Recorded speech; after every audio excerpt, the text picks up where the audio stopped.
नमस्कार, मैं हूं अंकुर और आप देख रहे हैं सत्यहिंदी.com। एक नजर डालते हैं अब तक की सुर्खियों पर। महंगाई, जीएसटी की दरों में बढ़ोतरी, बेरोजगारी जैसे बड़े मुद्दों को लेकर कांग्रेस शुक्रवार को सड़कों पर उतरी है। कांग्रेस ने कहा कि पिछले कुछ सालों में पेट्रोल, डीजल, एलपीजी सिलेंडर, नमक, अरहर दाल, सोयाबीन तेल, सरसों तेल, चाय जैसी जरूरी चीजों के दामों में अच्छी खासी बढ़ोतरी हुई है और इससे देश का आम और खास वर्ग बुरी तरह हलकान है। बता दें, कांग्रेस की महंगाई के विरुद्ध प्रधानमंत्री आवास तक मार्च करने की भी योजना है। कांग्रेस के प्रदर्शन को देखते हुए दिल्ली पुलिस ने भी बड़े पैमाने पर इंतजाम किए हैं। पुलिस ने प्रदर्शन की इजाजत नहीं दी है। कांग्रेस ने कहा कि 83% लोगों की आय घट गई है और मोदी सरकार रोजमर्रा की चीजों के दाम बढ़ाकर जनता को प्रताड़ित कर रही है। इससे आम आदमी के घर का बजट बिगड़ गया है। पार्टी ने कहा कि देश की जनता महंगाई से त्रस्त है और मोदी सरकार ने हर साल 2 करोड़ रोजगार का वादा भी पूरा नहीं किया। बता दें कि दही, पनीर, लस्सी, चावल जैसे कई उत्पादों की कीमत अब बढ़ गई है। इन उत्पादों पर 5% जीएसटी लगाया गया है। खाद्य पदार्थों पर 5% जीएसटी लगाए जाने का राजनीतिक दलों ने विरोध किया है। कांग्रेस के महंगाई, बेरोजगारी और खाद्य पदार्थों पर लगाए गए जीएसटी के खिलाफ देशव्यापी प्रदर्शन के बीच दिल्ली पुलिस ने जंतर मंतर को छोड़कर पूरे नई दिल्ली इलाके में धारा 144 लागू कर दी है। बता दें, कांग्रेस ने राष्ट्रव्यापी विरोध प्रदर्शन के तहत संसद से राष्ट्रपति भवन तक मार्च और प्रधानमंत्री आवास के घेराव की भी योजना बनाई है। हालांकि दिल्ली पुलिस ने कांग्रेस को प्रदर्शन की इजाजत नहीं दी है, लेकिन कांग्रेस एक दिन पहले ही कह चुकी है कि उसका आंदोलन नहीं रुकने वाला है। कांग्रेस के पूर्व अध्यक्ष राहुल गांधी ने शुक्रवार को प्रेस कॉन्फ्रेंस की। राहुल ने कहा कि आज हिंदुस्तान में लोकतंत्र नहीं है और तानाशाही लागू है। लोकतंत्र बस एक याद के रूप में बचा है। उन्होंने कहा कि संसद में विपक्ष को बोलने नहीं दिया जाता है और केंद्र सरकार नहीं चाहती है कि जनता से जुड़े मुद्दों को उठाया जाए। राहुल ने कहा, ये सरकार सिर्फ 4-5 लोगों के लिए काम कर रही है। प्रेस कॉन्फ्रेंस में मौजूद राजस्थान के मुख्यमंत्री अशोक गहलोत ने कहा कि देश में माहौल बेहद खतरनाक है और अब जनता को ही आगे आना चाहिए। उन्होंने आगे कहा कि मीडिया को भी मोदी सरकार की तानाशाही के खिलाफ आवाज उठानी चाहिए। बता दें, राहुल गांधी ने गुरुवार को कहा था कि प्रधानमंत्री मोदी उन्हें और अन्य विपक्षी नेताओं की आवाज़ों को चुप कराने की कोशिश कर रहे हैं।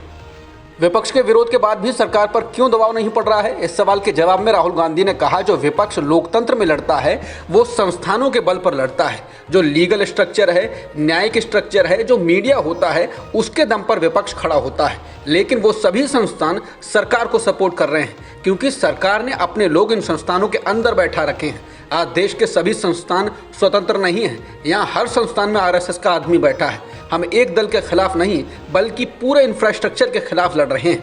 आज सरकार का पूरा इंफ्रास्ट्रक्चर एक पार्टी के साथ है। अगर कोई दूसरी पार्टी को सपोर्ट करना चाहे तो ईडी लगा दी जाती है, सीबीआई लगा दी जाती है। इसलिए विपक्ष का उतना इम्पैक्ट नहीं दिख रहा है। कांग्रेस नेता राहुल गांधी ने कहा कि जितना मैं जनता के मुद्दे उठाऊंगा, सच्चाई बोलूंगा, उतना मुझ पर आक्रमण होगा। मेरी समस्या है कि मैं सच्चाई बोलता हूं, डरता नहीं हूं। मैं मुद्दे उठाऊंगा और मेरे ऊपर और आक्रमण होगा।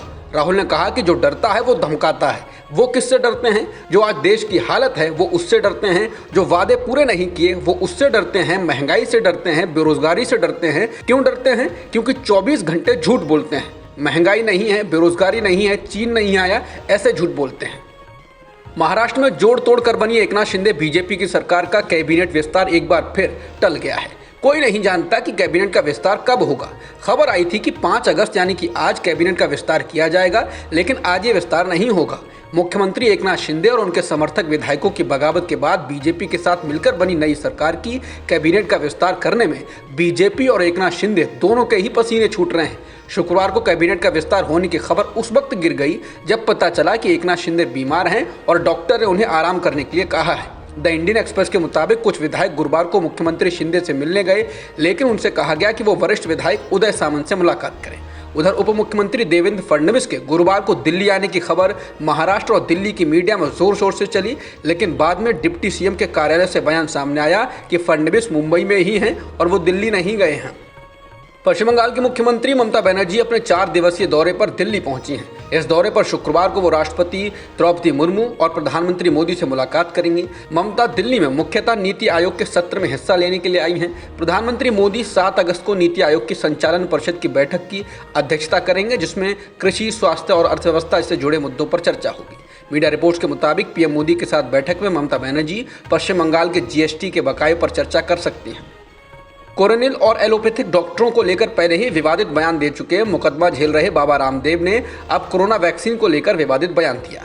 बाबा रामदेव ने हरिद्वार में स्थित पतंजलि आश्रम में कोरोना वैक्सीनेशन प्रोग्राम पर सवाल उठाते हुए कहा कि बूस्टर डोज लगने के बाद भी अगर किसी व्यक्ति को कोरोना होता है तो ये मेडिकल साइंस का फेल्योर है। उन्होंने कहा कि वैक्सीन के नाम पर लोगों को बेवकूफ़ बनाना बंद किया जाना चाहिए।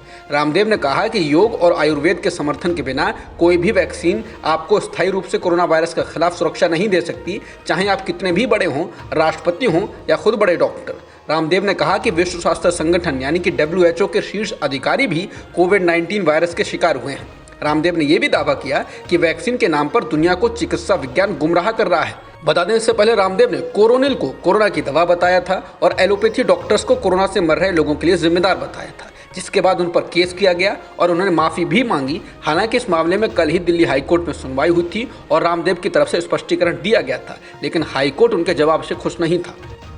एक चीनी अनुसंधान और सर्वेक्षण जहाज 11 अगस्त को दक्षिणी श्रीलंका में चीनी संचालित हम्बनटोटा बंदरगाह जा रहा है। इस वजह से भारत की चिंताएं बढ़ी हुई हैं। भारत ने कहा कि वो स्थिति की बारीकी से निगरानी कर रहा है। हम्बनटोटा बंदरगाह को लेकर पहले भी भारत और चीन के बीच तनाव हो चुका है। हालांकि ये तनाव ज़्यादा नहीं बढ़ा था। ये हम्बनटोटा बंदरगाह दक्षिणी श्रीलंका में पूर्व पश्चिम समुद्री मार्ग के करीब है।